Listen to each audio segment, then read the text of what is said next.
사람들은 세상을 살아가면서 각자가 원하는 소원들이 다 있어요. 소원 없이 살아가는 사람이 어디 있겠습니까? 소원이 뭐예요? 물어보면 공통된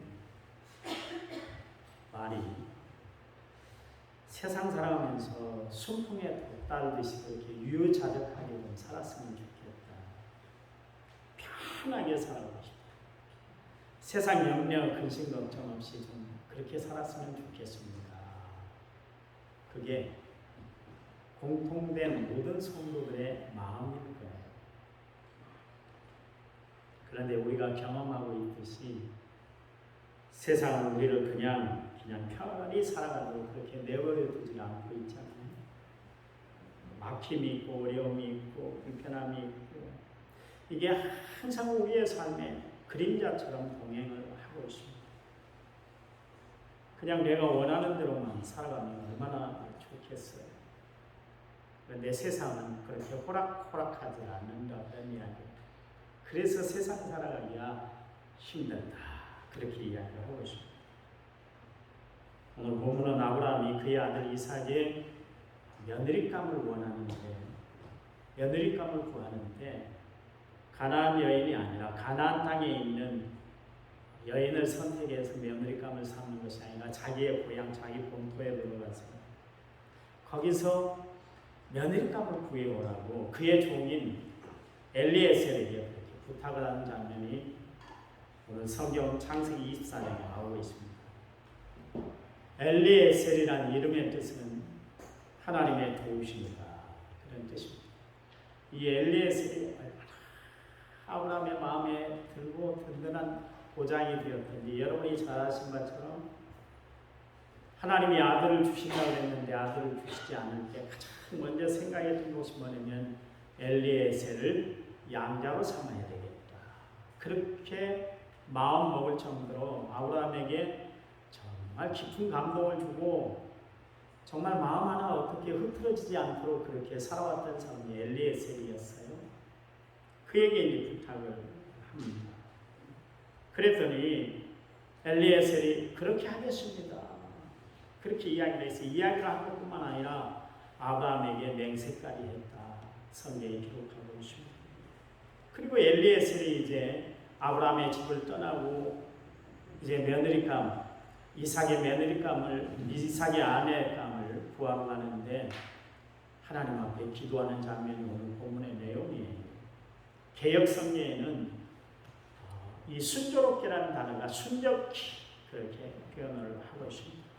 순조롭다는 것은 순탄하다, 원활하다, 막힘이 없는 그런 상태를 뜻할 때 순조롭다. 그렇게 이야기할 수 있는 것이죠. 여기 엘리에셀이 하나님 앞에 기도했는데 하나님 순조롭게 해주세요. 이 단어에는 세 가지 뜻이 있습니다. 첫 번째, 하나님께서 역사하심으로 형통하게 해주세요. 그런 이야기. 형통이라는 건 뭡니까? 모든 것이 사방팔방으로 다 통하게 되는 것, 막힘이 없는 상태, 일이 잘 되는 것, 그게 형통 아닙니까? 그렇잖아요. 그러니까 순조롭다는 것은 뭐냐면 막힘이 없이 성경의 표현 그대로 형통했으면 좋겠습니다. 그런 이야기. 여러분 삶 가운데 하나님이 함께 하심으로 말미암아 형통한 은혜가, 형통한 삶이, 형통한 역사가 날마다 함께 하시기를 간절히 부탁을 드립니다. 막히면 여러 가지로 문제가 생기는 거 아니겠어요? 그렇잖아요. 폭우가 쏟아져서 도로가 침수가 되고 저지대에 있는 집들이 잠기는 것은 하수구가 막혀서 역류하기 때문에 그런 거 아니겠어요? 물빠짐이 좋다면 그런 일 없잖아요. 혈관이 막히면 생명의 유업이 찾아오는 것입니다.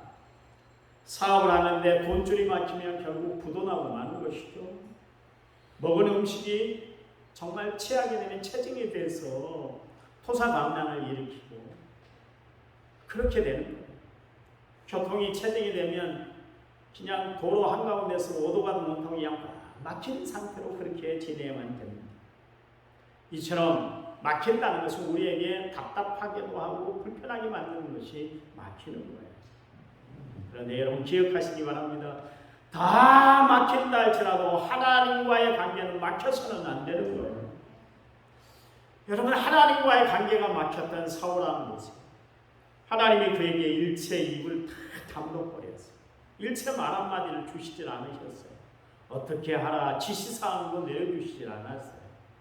얼마나 답답했던지 저 엔돌의 신접한 여인 무당에 가서 내 앞길이 어떻게 되겠느냐 물을 정도로 비참한 인생이 되고 말았던 것을 알 수가 있습니다. 사실 하나님과의 관계가 막히면 다 막히는 거예요. 다윗이 이 세상을 살아가면서 가장 두려워했던 것은 적군이 아니에요. 자기가 병든 일도 아니었습니다. 하나님과의 관계가 막히는 것을 다윗은 가장 두려워하면서 살았어요. 그래서 다윗은 하나님 앞에 기도할 때 하나님 성령을 자신에게 거두어 가지 말라고 하나님 앞에 얼마나 기도했는지 몰라요. 하나님 성령을 거두어 가시면 안 됩니다. 성령이 막히는 삶을 살아서는 안 됩니다. 하나님 앞에 기도했어요. 이 세상에서 가장 불행한 삶이 뭔가 다윗이 인생을 살아오면서 살펴봤더니 하나님께로부터 버림받는 것이 하나님께 그래서 하나님 나를 주 앞에서 쫓아내지 마소서 하나님 앞에 그렇게 기도했어요. 그럼 우리에게 형통한 삶이란 어떤 삶일까요? 요한 사도가 요한 3서 2절에서 사랑하는 자여 내 영혼이 잘된 같이 내가 범사에 잘되고 강건하기를 원한다 그렇게 이야기를 하고 있잖아요. 형통한 삶이라는 것은 뭐냐면 영육이 잘되는 삶 그게 형통한 삶이다 그런 이야기예요. 그런데 우리가 말하는 우리가 얻고자 하는 그 형통은 하나님께로부터 주어지는 것이라는 것을 우리는 이 아침에 기억해야 될 줄 믿습니다. 여러분 요셉을 표현하는 단어가 있는데 그가 형통하였더라 그 단어 아닙니까? 창세기 39장 2절 말씀에 보니까 그가 형통한 자가 되었다 그랬고 그 이유가 뭐냐면 창세기 39장 3절 말씀에 여호와께서 그의 범사에 형통케 하심을 보았더라 그랬어요. 여기 보니까 누가 형통케 했다고요? 하나님이 형통케 했더라 그런 이야기. 하나님은 그의 자녀들에게 순조로운 은혜 형통케 하시는 역사를 베풀어 주시는 하나님인 줄 믿으시기 바랍니다. 여러분의 삶이 형통하시기 바랍니다. 형통하세요. 절대로 불통하면 안 되는 거예요. 두 번째 순조롭게 해달라는 것은 모든 것이 하나님의 순리대로 이루어지게 해달라는 그런 뜻이에요. 그러니까 되어지는 모든 일들이 내 뜻대로가 아니라 실수도 없고 정확무하신 하나님의 뜻대로 이루어지는 현상 그것이 순조롭다 그런 게 아니에요. 여러분 삶을 살아가면서 그의 삶이 순조롭기를 원했죠. 그런데 어느 날 그가 감당할 수 없는 너무나 큰 어려움을 당하고 말았잖아요. 하루아침에 자식들을 다 잃어버렸습니다. 또 가지고 있던 재산도 다 도적대들에게 뺏기고 말았습니다. 아내마저 가출해버리고 자신의 몸은 피고암에 걸리고 말았습니다. 어떻게 주체할 수 없는 그런 상황들이 욥에게 다가오고 말았어요. 그가 늘 하나님 앞에 마음을 두는 것이 있었는데 그게 뭐냐면 욥기서 3장 25절 26절 말씀인데요. 내가 두려워하는 그것이 내게 임하고 내가 무수하는 그것이 내 몸에 미쳤구나. 나에게는 평온도 없고 안일도 없고 휴식도 없고 다만 불안만 있구나. 그렇게 이야기를 했습니다. 거기 보니까 욥은 평안하기를 원했고 안일하기를 원했고 휴식이 있기를 원하는 삶을 살기를 원했어요. 아까 서두에 제가 이야기한 것처럼 우리의 삶이 평안하기를 원했던 것처럼 욥도 마찬가지로 삶 가운데 평안하게 살았으면 좋겠다. 이게 욥의 소원이었습니다. 그런데 평안한 늘 잘 살고 있을 때도 욥은 불안한 생각을 떨쳐버리지 못했어요. 하나님이 지금 나에게 축복을 베풀어 주셔서 이렇게 내가 살 만큼 살아가고 있지만 만약 하나님이 이 좋은 축복들을 다 걷어가시면 나는 어떻게 살까? 그 불안한 마음이 있었다 그러네요. 갖지 않아도 될 불안한 마음, 갖지 않아도 될 염려, 근심, 걱정을 안고 살았다. 그런 이야기예요. 여러분, 그래요. 우리 각자도 순조로운 삶, 정말 평안한 삶을 우리는 살아가기 원하지만 세상은 우리를 그렇게 쉽게 내버려 두지 않는다. 그런 이야기예요. 그런데 보세요. 끝내 욥은 끝까지 하나님의 말씀을 붙들고 하나님을 바라보므로 말미암아 어떻게 됐어요? 순조로운 삶을 살아가게 된 줄 믿으시기 바랍니다. 아브라함이 100세에 난 이삭, 하나님께서 어느 날 아브라함을 부르시더니 이삭이 젖될 때가 됐을 때 아브라함아 너희 아들 이삭을 모리아 산상에 제물로 바쳐라. 그랬어요. 그것도 번제의 제물로 바쳐라. 여러분 번제라는 것만이면 짐승을 잡았어요. 가죽을 벗겨서 내장을 다 해부하고 살을 그냥 뜯는 것이 아니라 포를 뜨듯이 떠가지고 그래가지고 번제단에 올려놓고 불 피우는 것이 그게 번제의 제사예요. 세상에 이런 일이 어디 있어요? 하나님이 인신제물을 받으시게 이해가 돼요? 100세에 낳은 아들 주실 때는 언제고 또 제물로 바치라고 할 때는 언제? 아마 우리 같은 게 이해가 되지는 않았을 거예요. 안 돼요. 아무리 하나님이 주셨다고 하나님이 마음대로 가져가세요. 줄 때는 언제고 또 걷어가세요. 그러면서 우리는 반항할 수가 있는데 아브라함은 그러지 않았어요. 그래서 번제단에 올려놓고 아브라함이 칼을 들어서 이삭을 내리치려고 할 때 하나님이 아브라함아! 막으셨죠. 칼을 걷어라. 그리고 덤불을 봤더니 마침 양이 딱 걸려있는 거예요. 그걸로 번제물을 드렸어요. 그리고 나서 아브라함이 하나님 앞에 불렀던 이름이 뭐냐면 여호와 이레다. 하나님은 준비하신 하나님이시라. 여러분은 순리대로 역사하신 하나님은 미리 준비하시는 하나님인 줄 믿으시기 바랍니다. 나와 함께 하시는 하나님은 준비하시는 하나님이세요. 순리대로 역사해 주시는 하나님인 줄 믿으시기 바랍니다. 모든 형편과 처지 내 상황에 맞춰서 하나님은 가장 좋은 때 역사하시는 하나님인 줄 아시기 바랍니다. 하늘의 순리대로 살았던 다윗, 인생의 고비가 얼마나 많았습니까? 시련이 얼마나 많았어요. 다윗은 얼마나 하나님과 함께하고 싶었던지 하나님 내가 새벽을 깨우겠습니다. 그래요. 하나님 나는 하나님의 말씀을 음식 삼아 살아갑니다. 그럴 정도로 하나님 없이는 살아갈 수 없는 사람이 다윗이었는데 불구하고 다윗의 일생에 너무나 어려운 일들이 많았어요.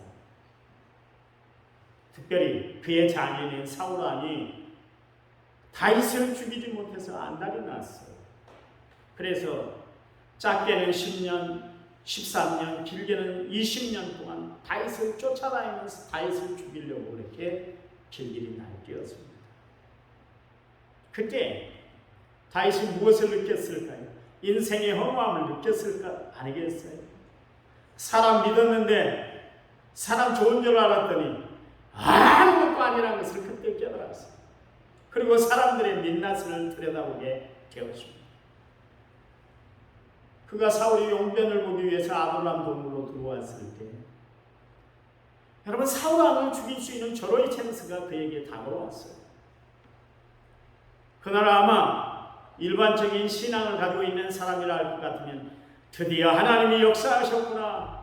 하나님이 내가 억울하게 이렇게 피난 생활하고 있는 것을 보상해 주시기 위해서 하나님이 이렇게 사울 왕에게 무장을 배제하게 하고 그리고 동굴에 들어와서 용변을 보게 하는구나. 아무 힘을 쓸 수 없는 사람으로 세워놨구나. 하나님이 주시는 기회구나.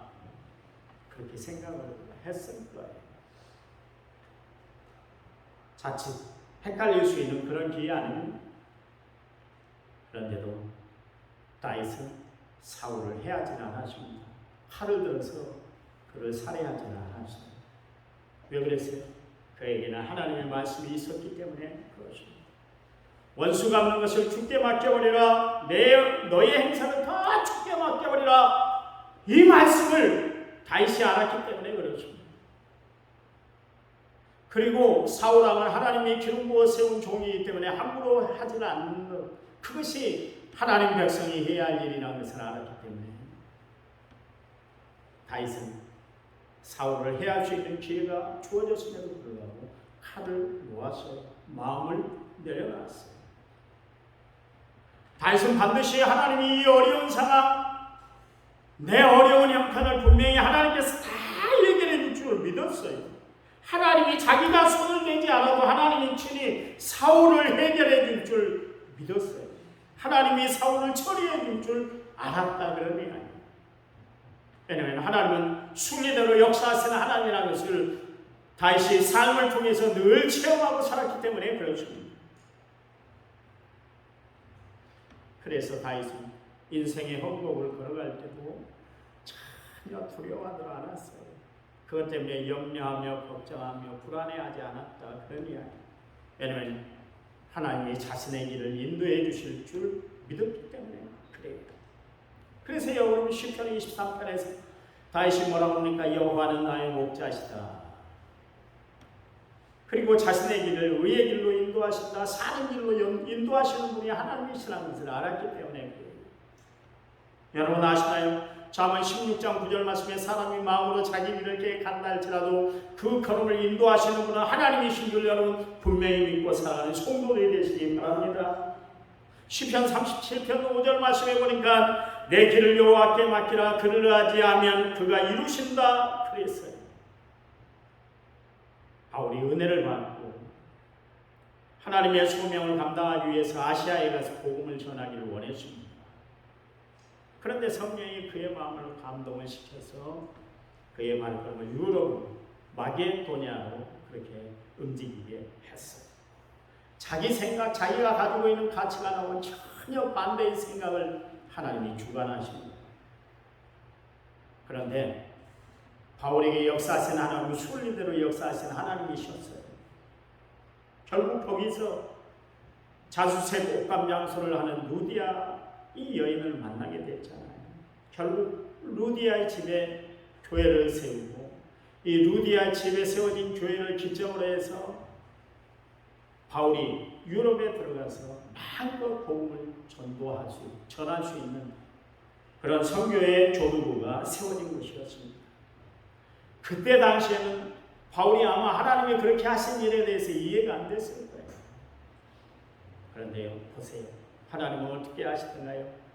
바울이 로마서 8장 28절 말씀에서 고백했던 것처럼 하나님을 사랑하는 자 곧 그 뜻대로 후심을 입은 자들에게는 모든 것이 합력하여 선을 이룬다. 그 말씀 그대로 하나님은 바울의 삶을 붙들어 그의 삶에 합력하여 선을 이루어 주신 줄 믿으시기 바랍니다.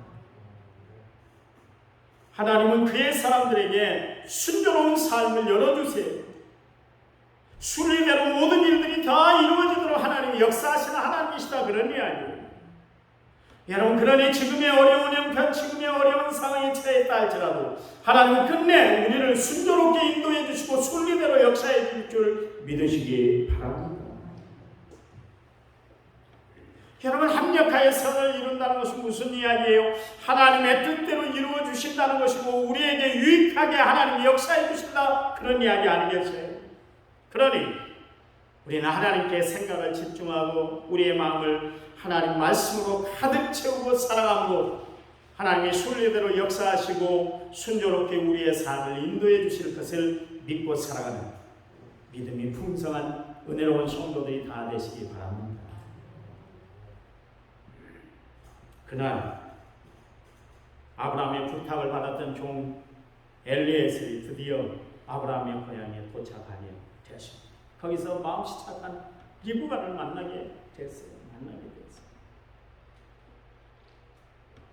성경에 보니까 엘리에셀이 볼 때에 리브가는 너무 아름다운 아가씨였어요. 거기다가 남자를 가까이 하지 아니한 사람이다. 그게 한눈에 들어왔다. 그러십니다. 아니 사람을 처음 봐서 어떻게 그렇게 할 수 있어요? 그런데 처녀의 모습을 보니까 인물이 이쁠 뿐만 아니라 그의 행실이 세상 때가 묻지 않은 그런 여인이었다. 그런 이야기. 한마디로 말해서 남자들을 알아서 그렇게 대바라진 그런 여자가 아니었어요. 여러분 보통 여러분 그런 이야기 많이 하잖아요. 우리 중에 인물이 좋은 사람들이 많습니다만 우리 교회는 다 인물이 덩치랍니다만 무슨 이야기 했습니까? 인물과 만나봐요. 인물과. 그런데 한성질을 할 것 같은데 리브가는 얼굴도 이쁘고 마음씨도 고왔다. 그러면 얼마나 친절했던지 엘리에셀이 자기에게 좀 물 좀 달라. 그러니까 기꺼이 물을 건네주고 이야기도 하지 않았는데 약대들 엘리에셀이 끌고 온 약대들이 다 물까지 그렇게 주었어요. 그리고 엘리에셀이 물었어요. 혹시 당신 집에 가면 아가씨 집에 가면 내가 하룻밤 묵을 수 있습니까?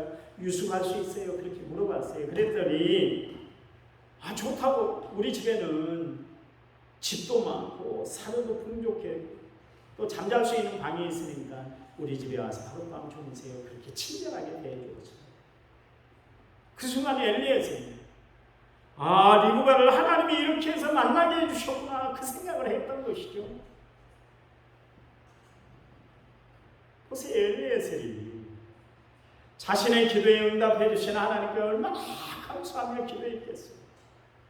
여러분 봐보세요. 하나님 내가 정말 주인 아브라함의 이야기를 듣고 이삭의 정말 아내를 구하러 가는데 하나님 내 가는 길을 순적하게 해주세요. 순조롭게 해주세요. 하나님 앞에 기도했더니 하나님이 그의 기도 그대로 응답해 주시잖아요.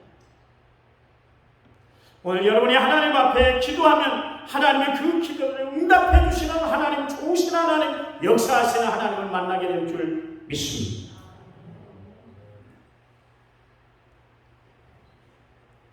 리브가를 만난 순간 하나님이 준비해 놓으셨구나.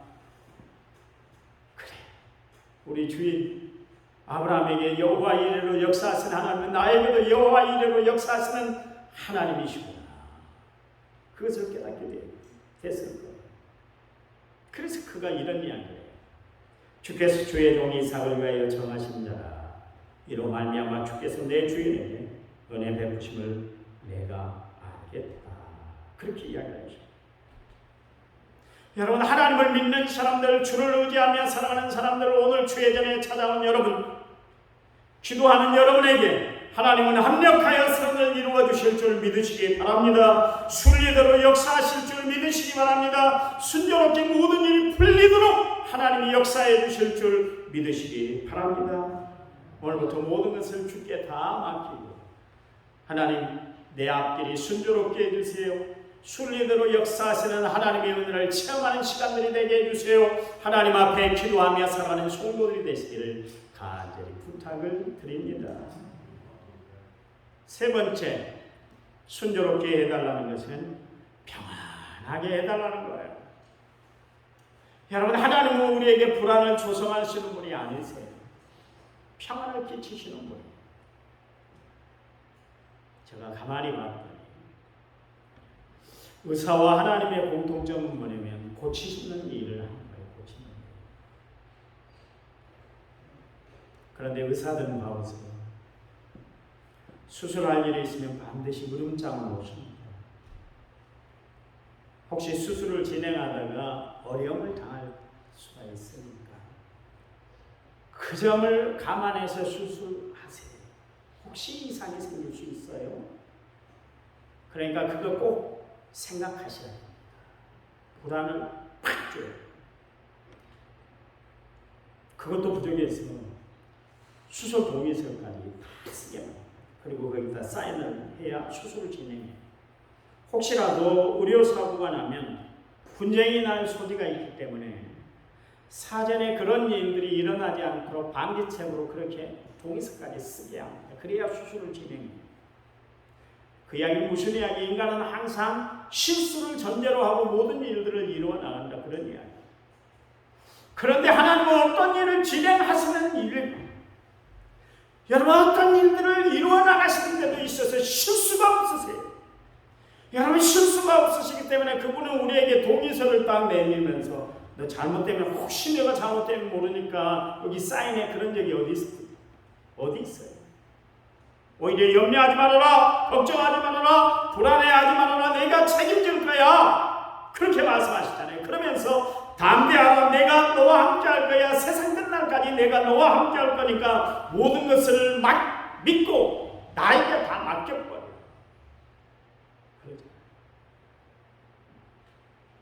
그러면서 요한복음 14장 27절 말씀에 보니까 평안을 너에게 끼치노니 곧 나의 평안을 너에게 준다. 내가 너에게 주는 것은 세상 것과 같이 아니하니 너희는 마음에 근심하지도 말고 염려하지도 마라. 주님이 그렇게 말씀하고 계시야. 여러분, 하나님이 우리에게 내려주신 축복은 평안의 축복인 줄 믿으시기 바랍니다. 우리에게 불안을 끼치는 분이 아니에요. 우리에게 염려와 근심, 걱정을 끼치는 분이 아니에요. 그러니 여러분, 삶을 살아가다가 염려거리가 오고 근심거리가 나에게 쌓일 때 그때 그냥 하나님 앞에 맡겨버려요.